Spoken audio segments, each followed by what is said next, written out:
Welcome everybody to this exciting session of the TIES webinar series. I'm Blake Tuchet, a member of the TIES Teacher Corps. On behalf of the Teacher Institute for Evolutionary Science, I'm honored to welcome the scientist who made our institute a reality, Dr. Richard Dawkins. Dr. Dawkins is a Fellow of the Royal Society and was the inaugural holder of the Charles Simonyi Chair of Public Understanding of Science at Oxford University. He is the acclaimed author of many books, including The Selfish Gene, The God Delusion, The Magic of Reality, Climbing Mount Improbable, Unweaving the Rainbow, The Ancestor's Tale, and The Greatest Show on Earth. He is the recipient of numerous honors and awards, including the Royal Society of Literature Award, the Michael Faraday Prize of the Royal Society, the Kistler Prize, the Shakespeare Prize, the Lewis Thomas Prize for Writing About Science, the Galaxy British Book Award Author of the Year, and the International Cosmos Prize of Japan. In conversation with Professor Dawkins today, we have Bertha Vazquez, the director of TIES. TIES director Bertha Vazquez has been teaching middle school science in the Miami-Dade County Public Schools for 27 years, an educator with National Board Certification. She is the recipient of several national and local honors, including the 2014 Samsung's $150,000 Solve for Tomorrow contest and the $5,000 Charles C. Bartlett National Excellence in Environmental Science Award in 2009. She was Miami-Dade Science Teacher of the Year in 1997, 2008, and 2017, and is currently one of Florida's 2017 finalists for the Presidential Award for Excellence in Mathematics and Science Teaching. Thanks to the success of TIES, Bertha was the recipient of the 2017 winner of the National Association of Biology Teachers Evolution Education Award. Ladies and gentlemen, I hope you enjoy their conversation. Thank you, Blake. That was a terrific introduction. Welcome, everybody. As Blake said, my name is Bertha Vazquez, and I'm so pleased to have my friend Richard Dawkins with us here today. I am moving to the presenter screen now, as you can all see. Whoa, this is not at the beginning. What happened? Okay. I'd like the participants to know that if they open the presentation in full screen, they will not see the questions that people are typing, and they will not see the webcams. So if you'd like to see the presentation in full screen, you will not be seeing the questions, but it's your choice, of course. I'm hi, fine, Richard, thank you. How are you? Thank you for joining us. Do I see questions on the screen? I can't see any at the moment. Oh, they're just coming, are they? No, this is, do you see our picture at my school and yes, how TIES I do began? See it. Yes. Well, I wanted to give everybody a little bit of history first, why we're here together. Okay. I think it's a testament to your, you know, how you believe in education, first and foremost. I met Richard a few years back, and I told him that I ran a few professional developments for my fellow middle school science teachers on evolution. And he called me and he said, "How can I help you?" And I thought he meant, like, can I send you resources? No, he meant, can I come to your school and help you present to these teachers that you're helping? I think that says it all. I really, really do. And as you can see from these pictures, he came to my school. Miami-Dade County opened it up to the entire county, so there were over 100 teachers there, and I sneaked in my students as well because I couldn't let them miss this opportunity. And 3 years later, as you can see from this screen, TIES has now presented, although it's blocked by the Richard Dawkins Foundation motto, we presented 75 workshops in 3 years. That's an amazing, and I just that's think terrific. That means, congratulations on that. Thank you, and it all thanks to your support. And I think it just shows that there's a need for this.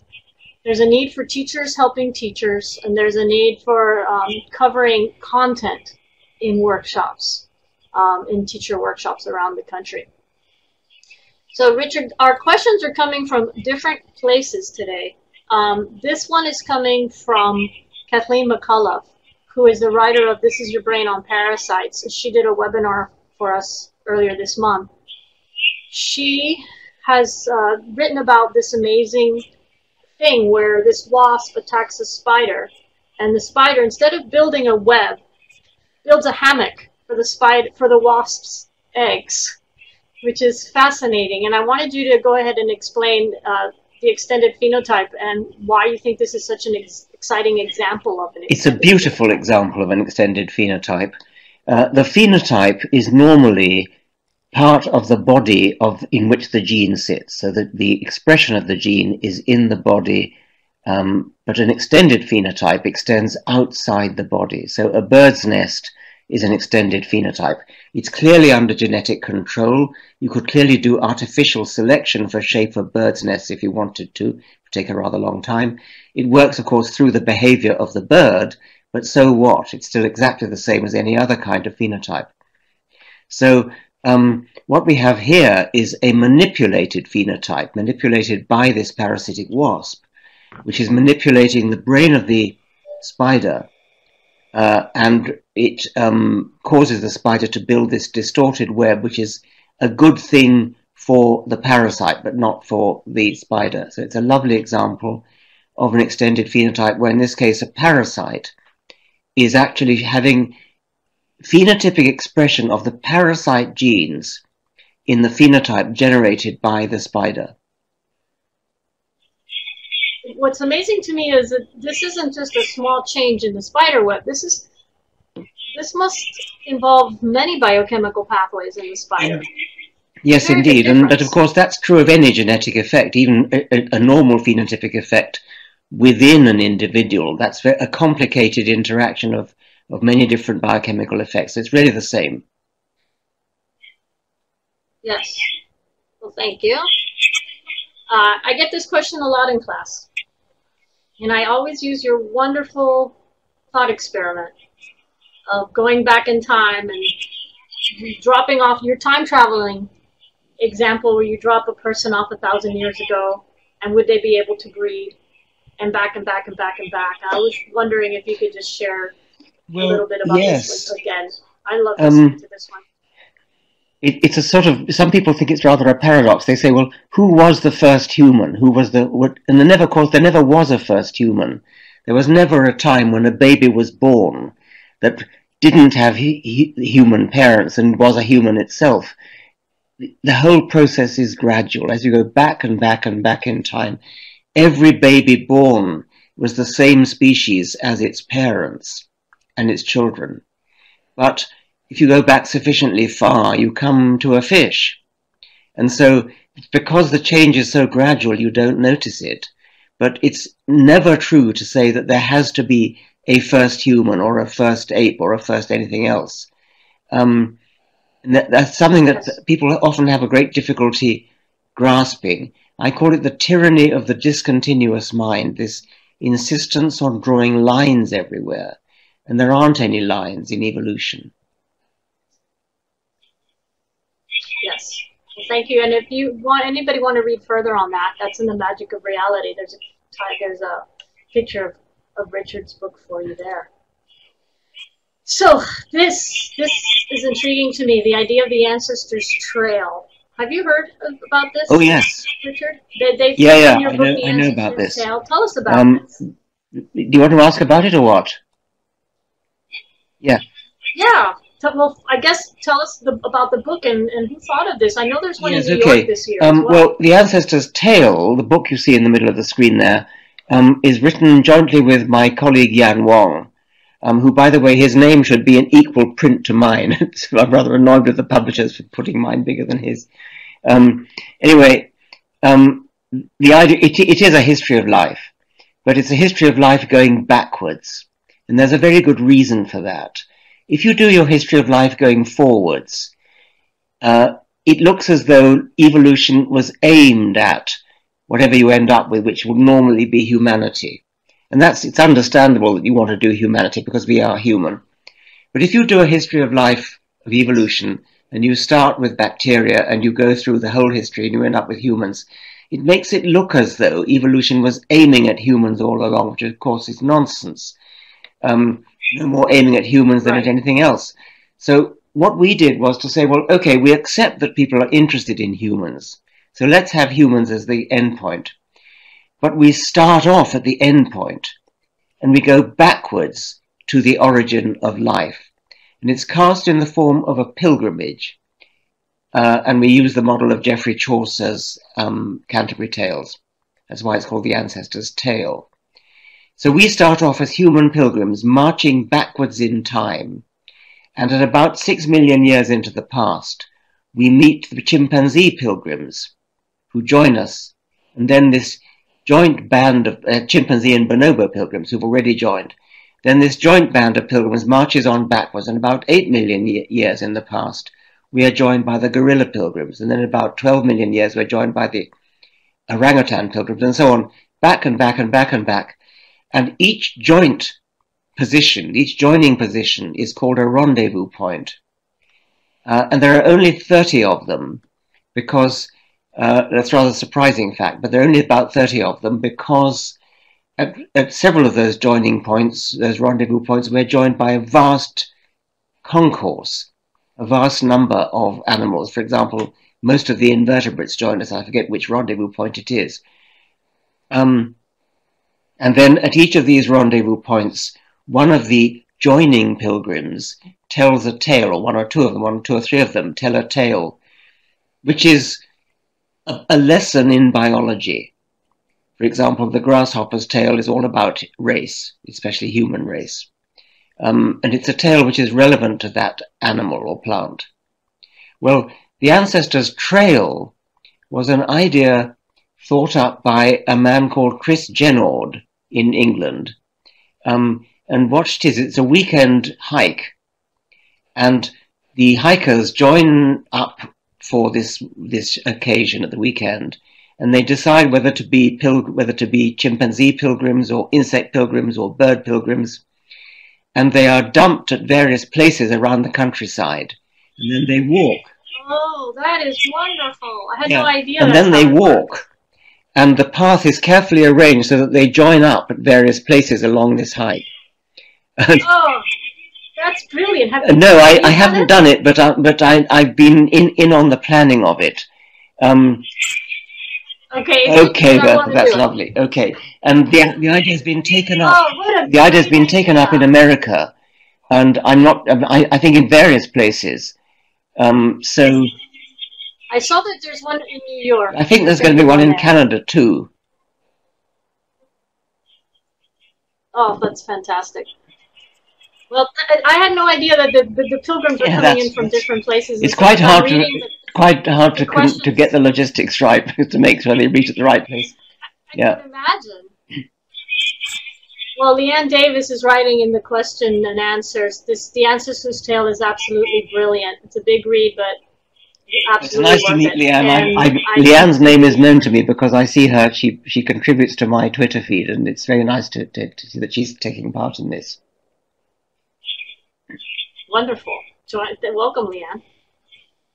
So here's a great question. It's if Darwin were alive today, let's say you could take him out and just show him anything in the world. What do you think would absolutely astound him?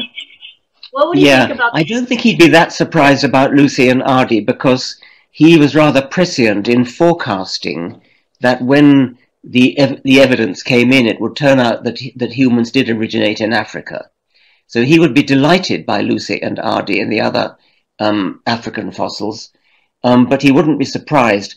I think what would astound him would be DNA, and the fact that genetics is digital, which is a word he probably wouldn't even understand. He'd understand it when you explained it to him, but he would probably get the point that not only is it digital, it probably had to be digital in order for evolution to work. Analog genetics, I'm conjecturing here, I'm sticking my neck out, I don't think it would work. He would be absolutely thunderstruck and delighted by the fact that because DNA is digital, and because the astounding fact that every creature that's ever been looked at has the same genetic code, that means that they're all related. So his speculation that life might have originated more than once is wrong. He'd be delighted by that. And he would be delighted by the fact that you can use genetic sequencing to do taxonomic relationships of a kind that he did with skeletons and anatomy, but with far more precision and far more detail, because the genetic sequence in different animals and plants, because you can say this is the same gene, you can actually compare the detailed DNA sequence in different creatures and actually count the number of single letter differences between them, so that your taxonomy is wonderfully precise. And Darwin would be astounded and delighted by that. Yes, yes. That's a wonderful thought experiment as well. What would you show someone like Galileo or Darwin, Sir Isaac Newton? I wanted to talk about OneZoom, and I could actually share my screen and tell people about this wonderful project, which I think people are more familiar with this in the UK than they are in the United States. I'm going to share my screen, Richard, and if you'd like to talk a little bit about this project. Do you have a dynamics demonstration of it? Oh, great, good. Yes, that's what I'm going to do. Do you see the screen now? I see a still screen. Oh, wait a minute, it's off the side of my screen. Am I allowed to move it? There we are. I don't think it's on my computer screen. It was off the edge of my screen, and I've now moved. Oh, okay, that's good. That's good. Shall I talk about it a bit, Okay, yes, please. This is a project by a man called James Rosendell and his colleague Yan Wong, who's the same colleague as wrote The Ancestor Tale with me. And the two of them have produced this wonderful way of representing the tree of life. The thing is that if you think about the tree of life, the sheer number of species on it, perhaps, well, many millions, if you tried to draw it out on a piece of paper, the paper would be simply gigantic. If it was so that you could actually read the names, it would be huge. It would cover the whole of Manhattan Island. So the only way to do it, and James Rosendell realized this, is as a fractal, and that's what you're looking at now. So you can zoom around, you can fly over the picture. So there we're looking at one species, Emberiza, the black-headed bunting, and you can look at its close cousins. And now you can zoom back out. That's right, yes. If you zoom back out, you can see where it fits. You can glide around, you fly around, you zoom in when you want to, you zoom out when you want to. You can move to any part of the living kingdoms, animal or plant, and find the animal you're looking for. You can type the name of your favorite species in there's a little search, there's a little, that's right, Bertha's really quick on this. I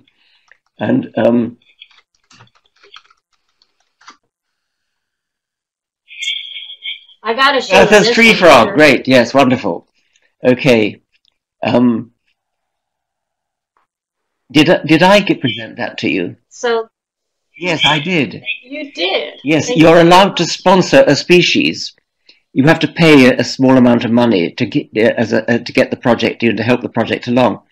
And so I sponsored that for Bertha. I've got my own genus is called Dawkinsia. It's a genus of fish. And I sponsored that for various of my relations. I'll look that up.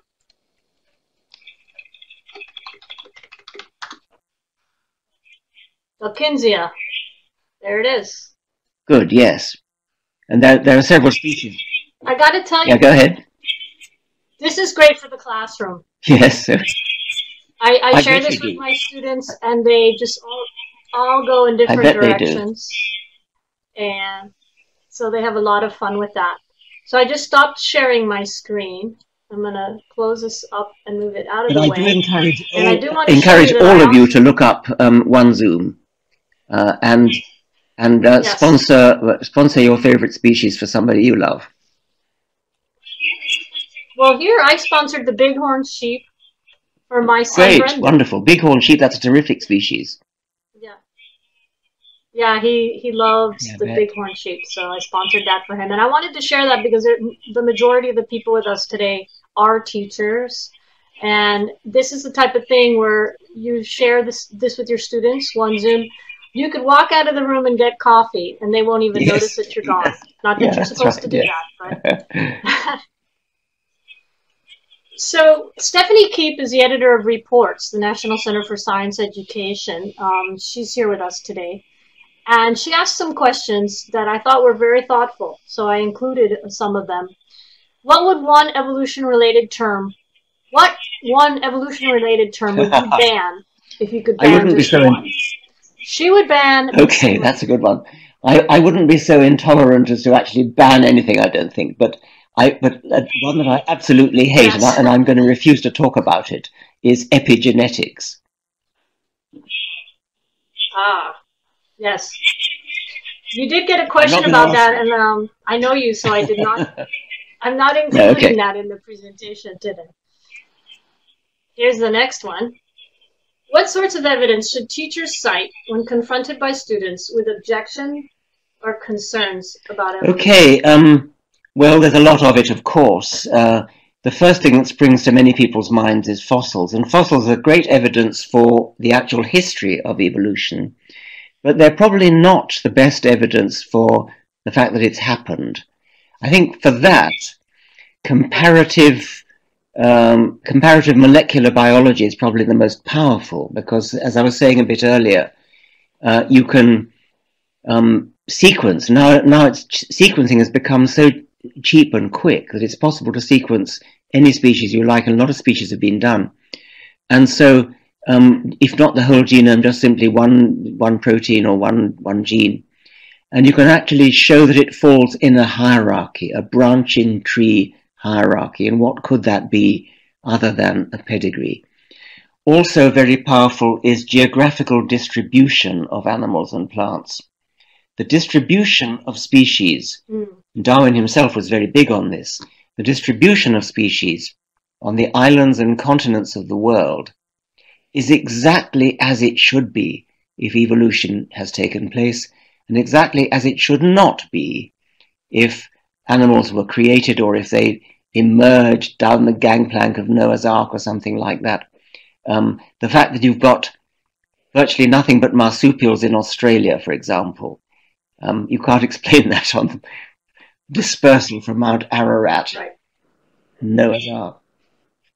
But the Galapagos Islands, the Hawaiian archipelago, Madagascar, the distribution of animals on the different islands, archipelagos, and continents of the world is exactly what it should be if evolution were true. So I would say, I think, first of all, comparative molecular biology, then comparative anatomy, then geographical distribution, and perhaps fossils last of all, but fossils are also important. You call them icing on the cake in the ancestor's tale. I mean, we know evolution was true even if we didn't have a single fossil. Fossils are a bonus. Right. Well, I had to look at the state standards, curriculum standards of every U.S. state to prepare the presentation that we use as TIES presenters. Many states, the only evidence that you need to talk about in your classroom is fossils. But in our TIES presentation, I have 7 different or multiple lines of evidence, one of them being fossils, but also, as you said, genetic evidence, comparative anatomy, vestigial structures, artificial selection. And number 2 is biogeography. So what we try to do in our TIES presentations is meet or exceed the curriculum standards. That's very good. And I forgot to mention artificial selection, which is, of course, very powerful evidence, because if you wanted to do an experiment to actually manipulate selection, what would you do other than artificial selection? And the fact that a Pekingese and a poodle and a whippet are all wolves, all think they're wolves. Yes, my dog definitely thinks she's a wolf. We had a tamed Siberian fox come to the first TIES presentation on April 4th, 2015, which was really a fun thing. So here's another Stephanie Keep question. What is the most troublesome misconception about evolution? I suppose it might be that it's sort of instantaneous. It's the, I'll believe in it when I see a monkey give birth to a human kind of thing. It's simply the failure to understand the massive time lapses that are involved, I suppose that would probably be the main one.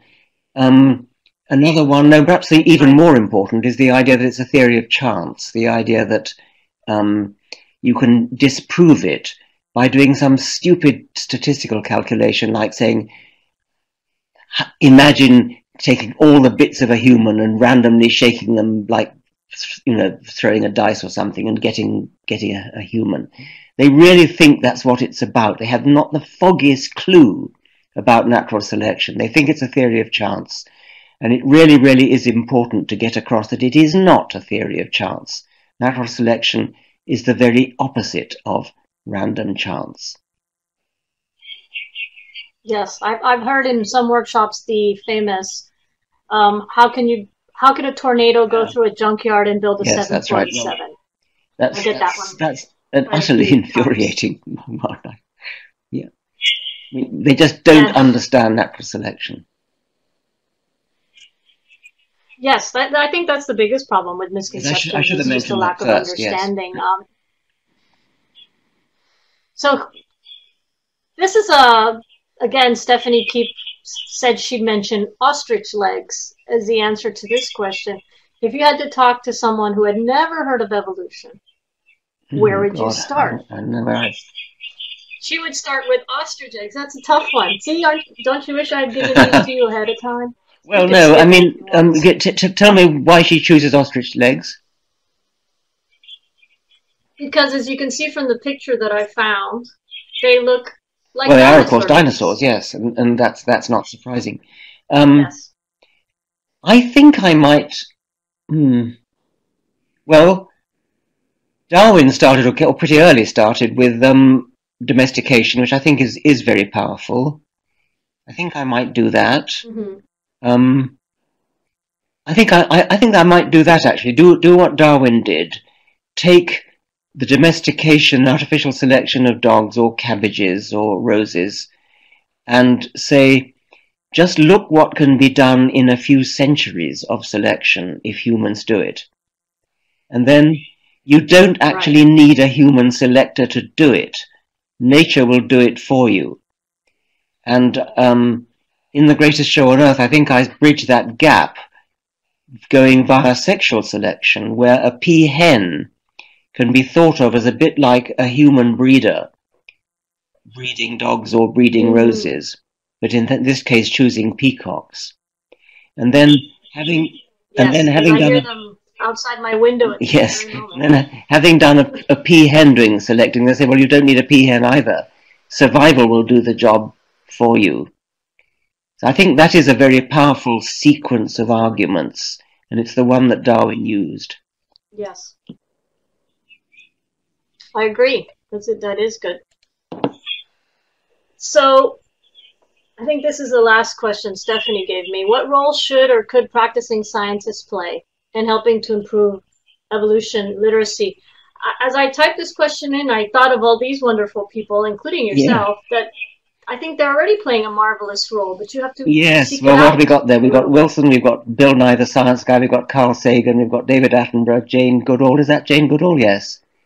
And Neil deGrasse Tyson, all great promoters of science. I think that it's an important part of a scientist's job and duty to improve science literacy in their own particular field, and in our case that means evolution literacy.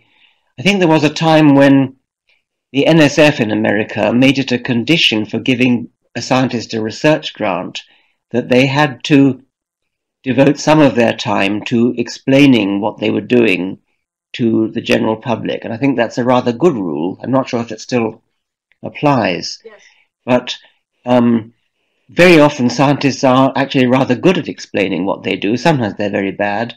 But I think it's probably not true to say that you have to have journalists doing the explaining while scientists get on with the science. I think that scientists themselves have a responsibility to do the explaining.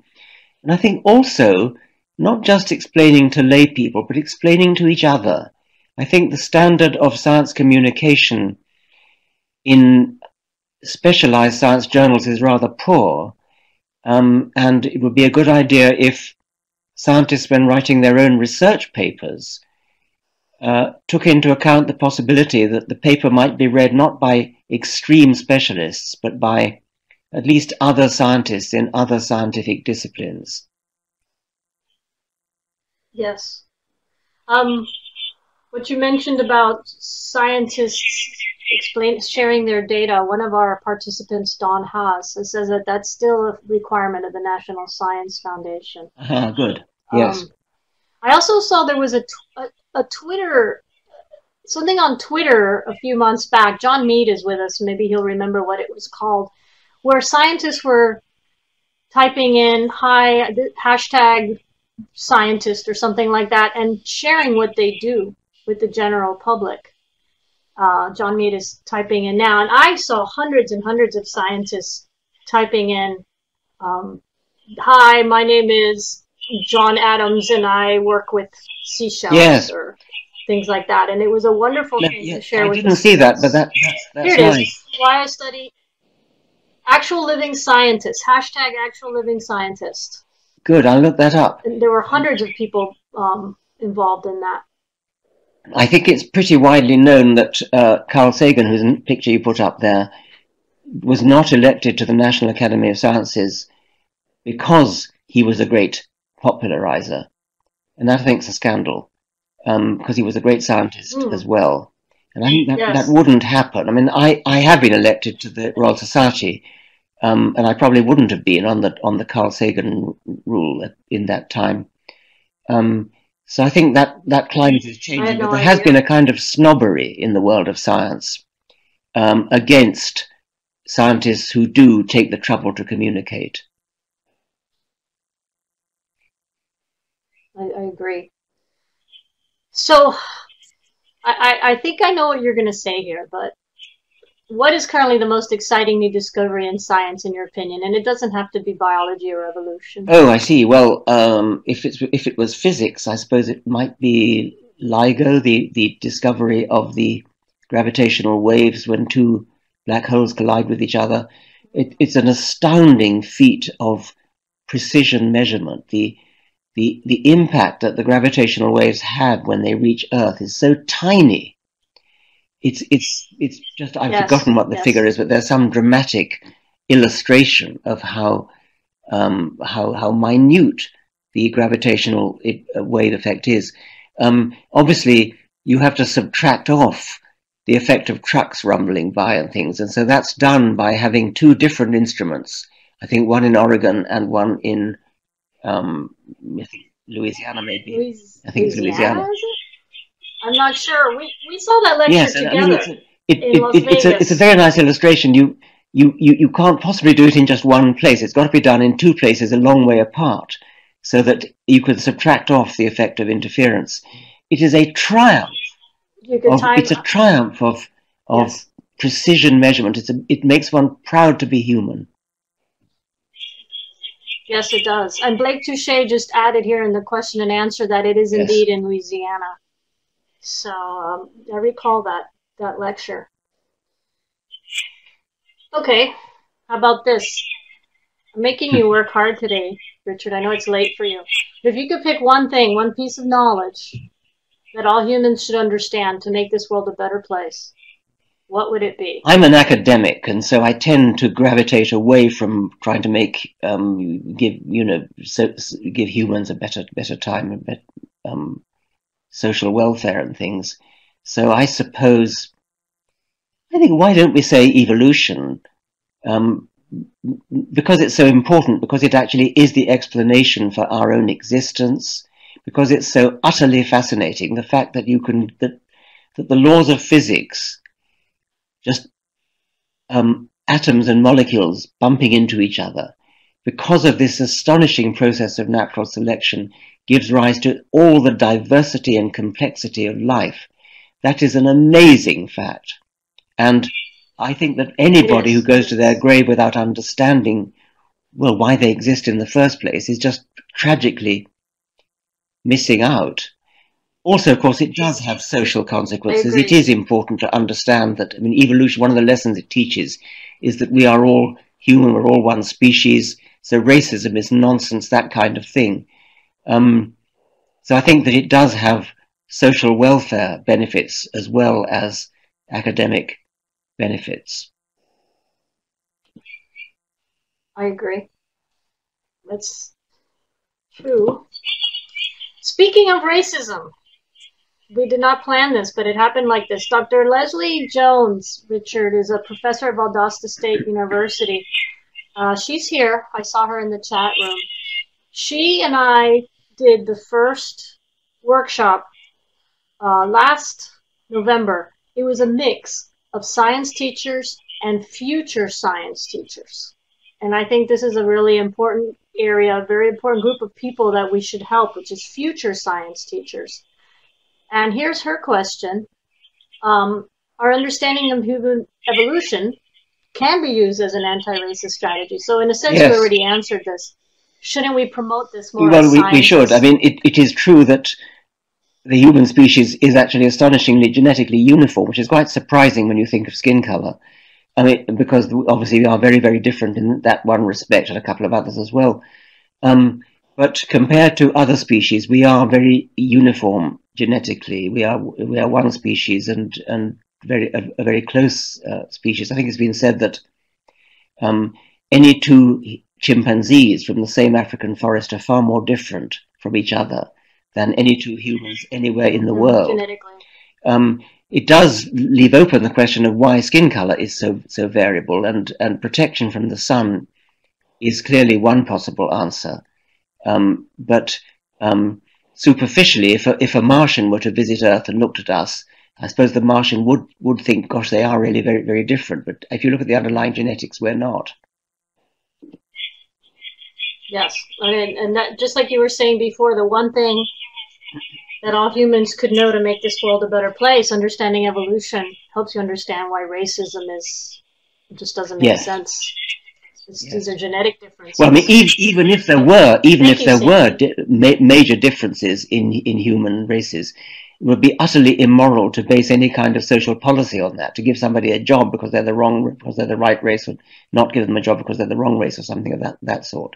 So, as it happens, there aren't these major differences. But even if there were, it would be immoral to discriminate on the basis of such features as skin color.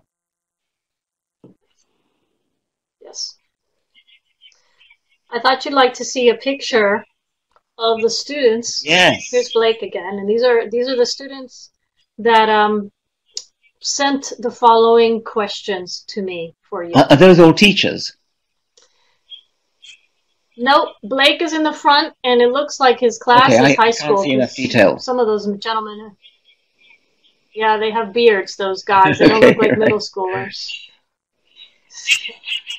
Blake is typing, so this is a high school class, Blake, we take it. And this is in Louisiana. That's our science club, says Blake.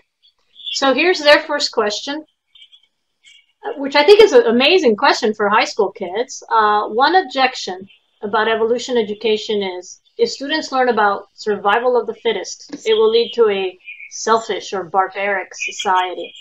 Do you think that teachers discussing the evolution of altruism or morals with students could help overcome? Well, not really. I think it's irrelevant because it's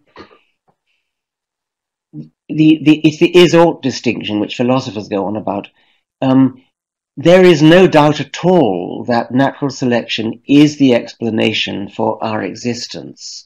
But that doesn't mean that we have to base our society on it. It doesn't mean we have to say, oh, because natural selection favors whatever you say, I mean, ruthless selfishness, if it did, which it doesn't necessarily, but if it did, even if it did, that would be no reason whatsoever to base your society on that. Quite the contrary. I think that if natural selection is an unpleasant, selfish process, and to some extent it is, then we should learn about it in order to learn what to avoid, in order to learn how not to organize our society. We should organize our society in a very un-Darwinian, non-Darwinian way.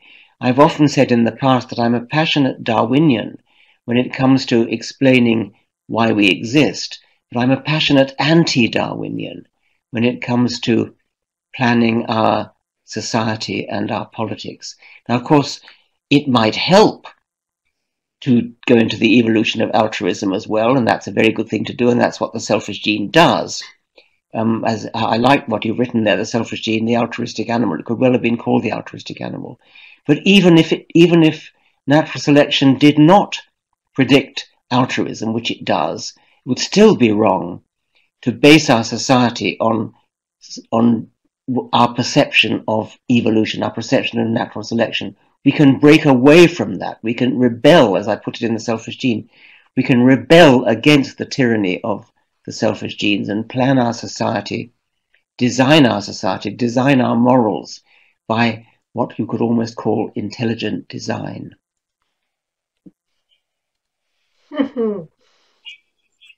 I heard you say once that you could tell your genes that was to go Steven jump in the Pinker. lake. Oh, Steven Pinker said that. I'm not going to have any children, and if my selfish genes don't like it, they can go jump in the lake. Wow. I saw him a week ago here in Miami, promoting his book. Yeah. I think I might skip that one because I see a lot of people have questions. Is there a biological explanation for consciousness? This is coming from your high school students that you saw in the photograph there. At what point did consciousness evolve? Of course there is a biological explanation for consciousness, but I don't have it. And I don't think anybody does. At what point did it evolve? Well, we don't know that. We don't, strictly speaking, know even that each other is conscious. So all we really know for sure is that we ourselves, that I myself am conscious, and you know that you yourself are conscious. But I don't, strictly speaking, know that you are. The reason I believe you are is that I know I am, and we're very similar, and we come from the same sort of origin. And so it'd be very surprising. We have the same kind of brain. So it'd be very surprising if you weren't conscious. And the same argument applies to other species. So the argument would be, well, chimpanzees are very like us. They have very similar genes to us, similar brains to us. So they probably are conscious as well. But earthworms perhaps are not, because they're not very like us, and they evolved. They bifurcated from us a very, very long time ago. So I think it's an argument from analogy to ourselves, really. And I don't think it's possible to answer. From a moral point of view, I think when we decide how to treat other species, the right principle should be to give them the benefit of the doubt, and to assume, unless we've got a rather good reason not to, that they probably are capable of feeling pain, and therefore we shouldn't inflict pain and suffering on them. I've even made an argument that, because if you think about what pain is for, pain is a signal to the animal to not repeat what it's just done. So if the animal has just done something which causes it to feel pain, that's a kind of signal that if it does it again, it might actually kill itself or reduce its chance of survival. And so if you think that that's what pain is for, then a species which is highly intelligent, like ours, probably needs less pain in order to drive home the point than a species which is less bright, which is less clever, and might actually need more pain. And so, far from assuming that the brainier a species is, the more likely they are to have consciousness, and especially to feel conscious pain, we might take the opposite view and say that less brainy species are more likely to feel pain. That's the moral point. That's not the point about consciousness itself. That's true. I'm going to skip that. A lot of people are asking questions in the chat box, and I want to leave time for them. So this is the last one. One of the best things about your books, especially The Ancestor's Tale, The Magic of Reality, is that you talk a lot about really interesting animals. I use this in my classroom. I've walked in my hallway in my house, and I hear your voice, and I turn into my son's room, and he is listening to an audio recording of The Ancestor's Tale about the dodo bird. Delighted. So I know I share these animals with my students, and I wanted to know if you had to pick one of these, and I'm going to open a poll. Okay. Everybody is Okay, well, going we to have a duck-billed choose platypus on the what it is left. their We favorite have animal is here. nautilus in the middle top. We have leafy sea dragon going round. That's for your Axolotl, one. tardigrade, and ii. Well, That's right. I told you I had a fish called Dawkinsia. I've also got a tardigrade. So, yes. Really? So I'm quite keen on the tardigrade, and I love them anyway. They're called water bears, and they're delightful. They're tiny, of course. I mean, you can't see them with the naked eye hardly, but they're so wonderful, slow and dignified, and just charming. The ii is just superbly diabolical and funny. The duckbill, that was originally thought to be a hoax when it was first sent to museums from Australia, because it looks like a sort of mishmash of different kinds of animal. I love it too. Nautilus, I love. I mean, it's such a weird animal. It's like a Martian, I think. And the leafy sea dragon, Yes. just a beautiful example of camouflage. I mean, look at that. It's a perfect mimic of seaweed. It's just, you could almost tell which genus. It's fucus. It's almost which species of fucus it is. So, gosh, and the axolotl being a pedomorphic animal, a grown-up larva, that's wonderful too. I'd have a hard time picking one of those. I suppose it'd have to be the tardigrade. Well, everybody, I am allowing you to vote. We know Richard's answer. It's the tardigrade. I cannot choose among these. It's too hard for me. I think I'll go with ii because of their extended middle finger. I'm seeing a lot of polling happening here. Oh, the ii is way ahead. When I met an ii, I think in Carolina, I saw this huge, great finger coming out of the box in which it was, and then the little face peeped out, and then it very, very delicately picked up and used its finger to pick its nose. Oh no! I'm glad I picked the ii then. And I have found tardigrades in my pitcher plants in my backyard. Yes, I've used my microscope on them. Yes. Okay, everybody, you have about 15 more seconds in the poll here. I'm going to end the poll. Well, it's not a clear winner, is it? I'm going to broadcast the results. Oh, I didn't mean to show everybody that. I totally messed up. Back to poll. Here we go. So it looks like the tardigrade by a tardigrade, a microscopic amount, won over the ii. So wonderful. Everybody voted. There was nobody abstained from voting. So thank you, everybody. I'm going to move that out of here.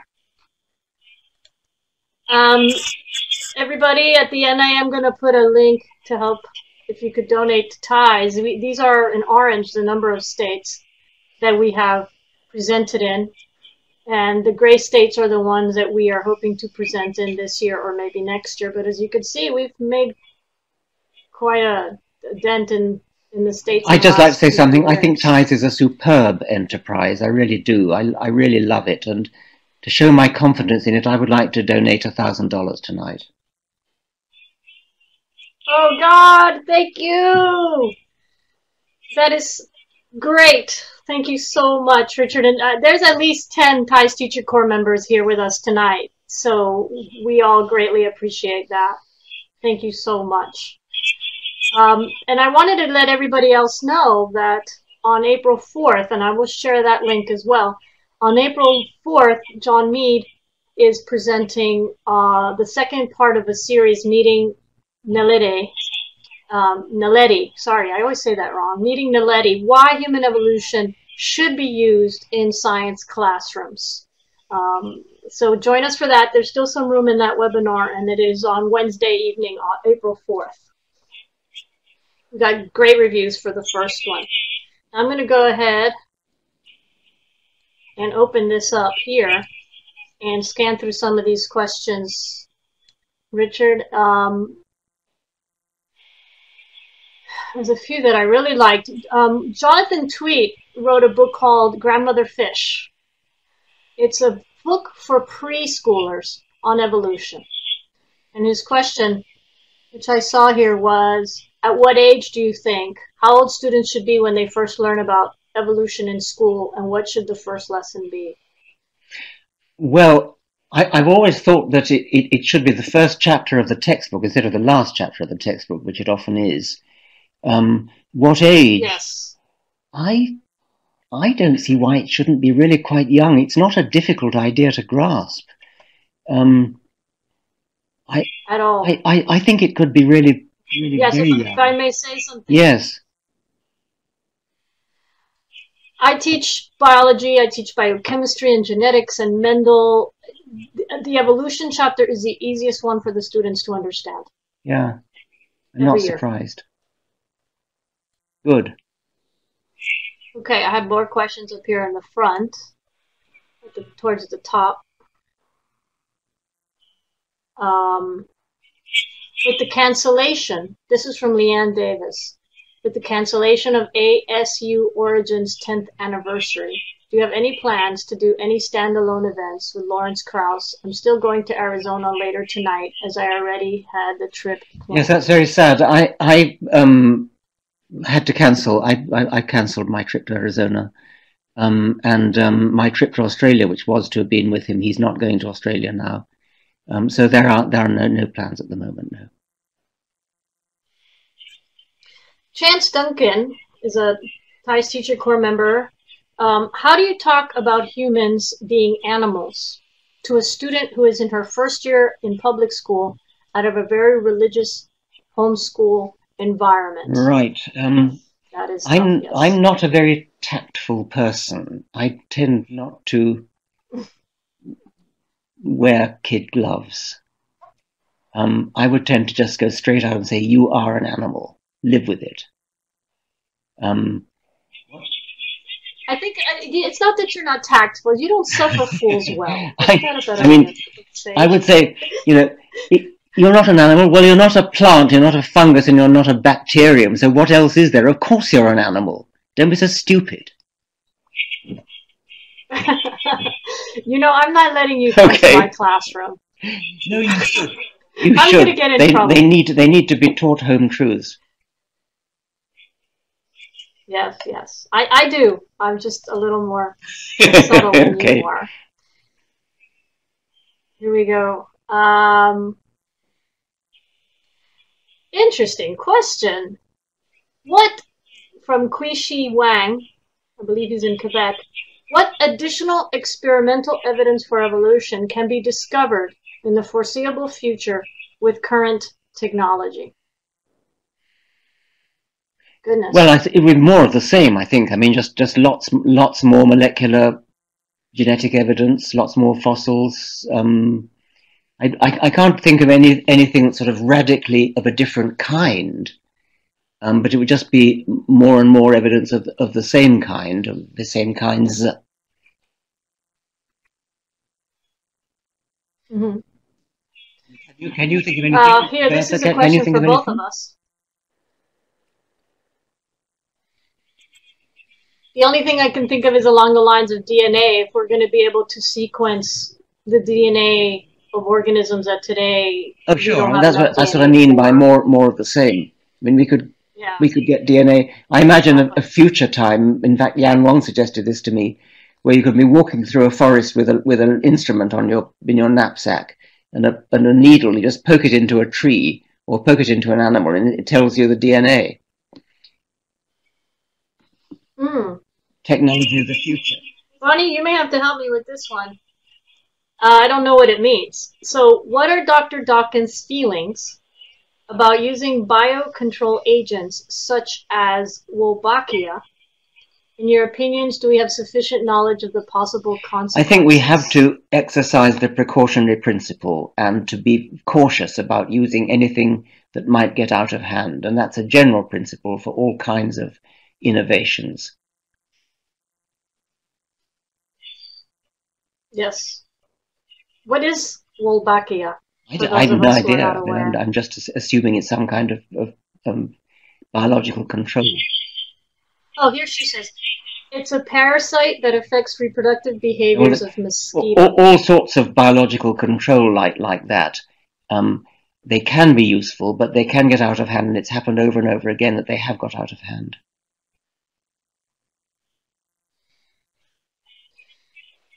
We have a question from a non-educator, so I think I should pick on Nicole Cipada. She's a genetic engineer.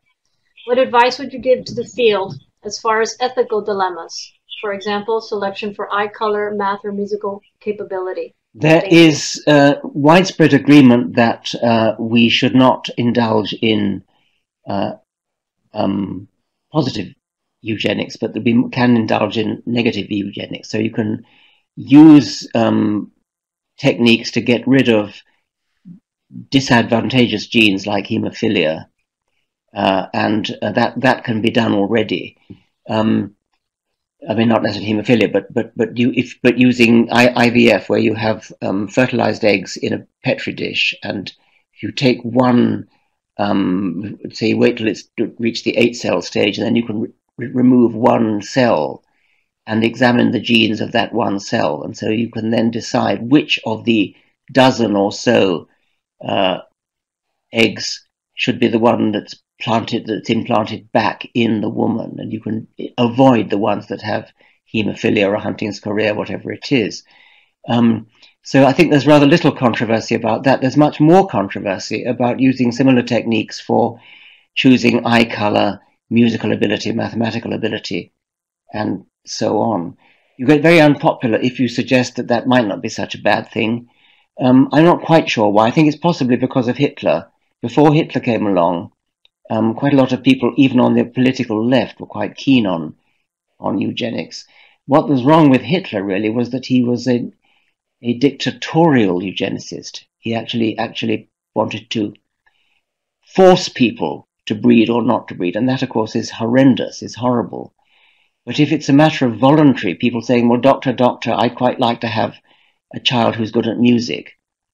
If you couldn't do that yet, but sometime in the future, is that really so different from saying, I want my child to be good at music, and therefore I'm going to make my child have piano lessons and practice every day, which of course many parents do, and they can be quite tyrannical about it.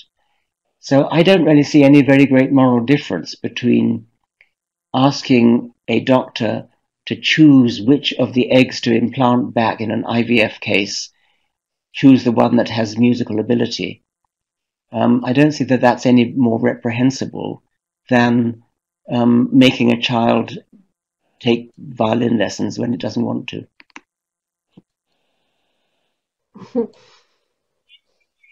Several people are asking you to recommend books for secondary ed. That means age 14 to age 17 or 18 years old.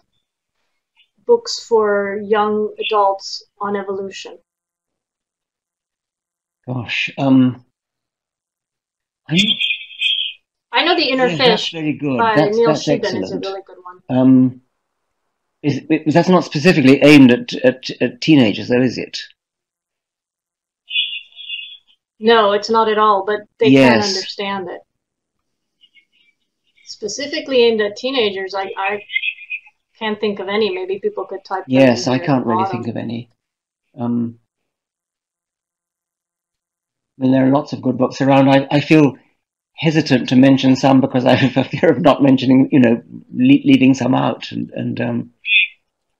Right. Oh, here's a great one from John Meade in Texas, who is going to run our workshop, and this might be the last one that I have time for. If you were starting your research career today as a young scientist, what evolutionary topic would you elect to dive into? I hate that sort of question. Oh, no, I'm sorry. I know it's not epigenetics.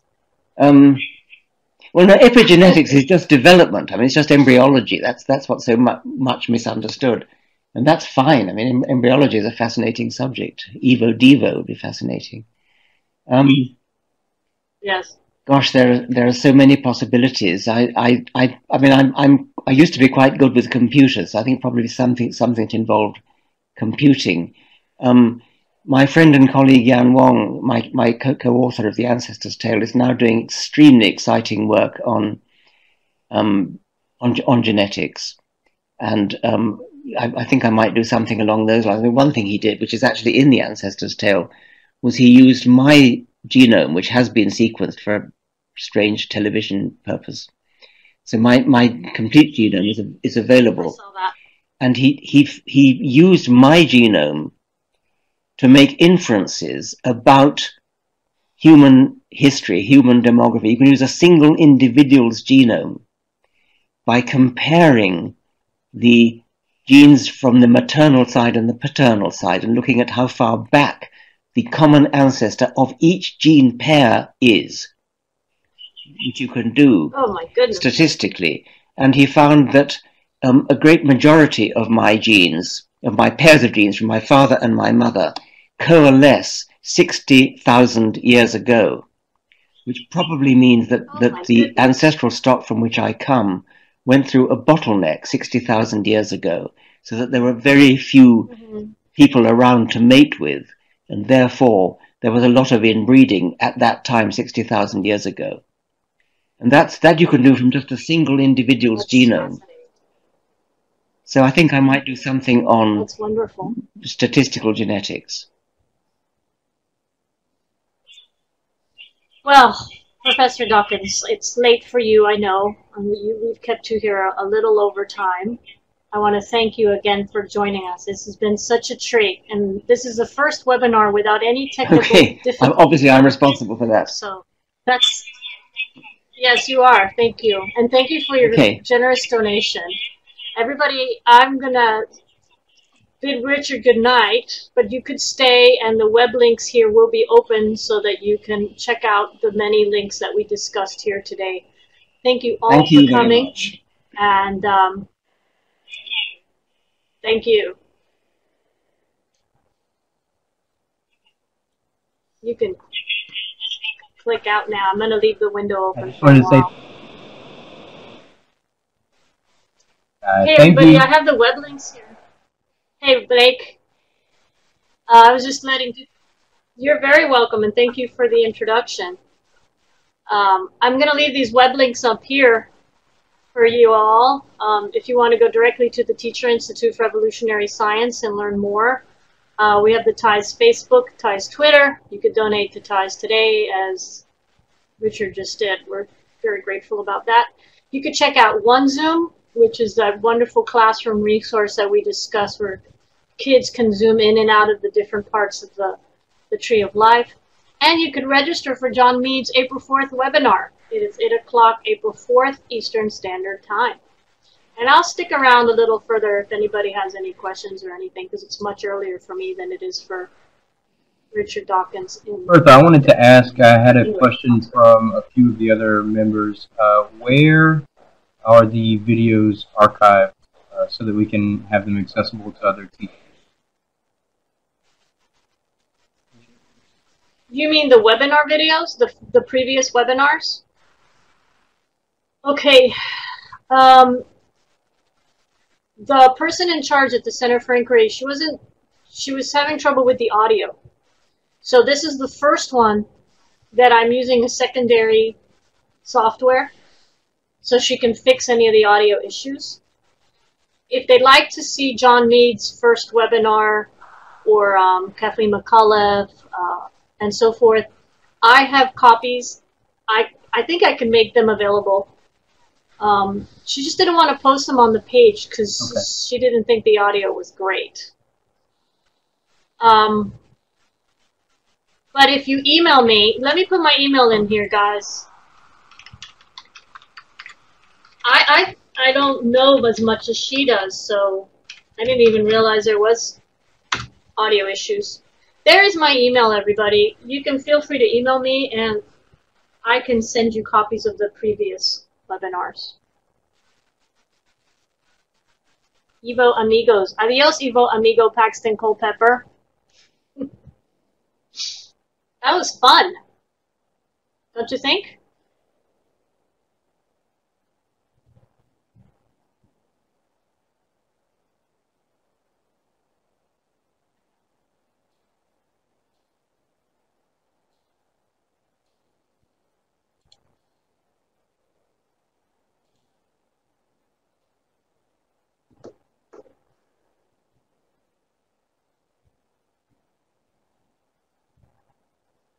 I'm going to sign off my webinar so you don't have to see my face anymore, but I will leave this open for those of you that would like to continue to download or communicate with each other. I'm sure you're like, the reason for ties is teachers and other evolution lovers are great resources for each other. So go ahead and make some connections.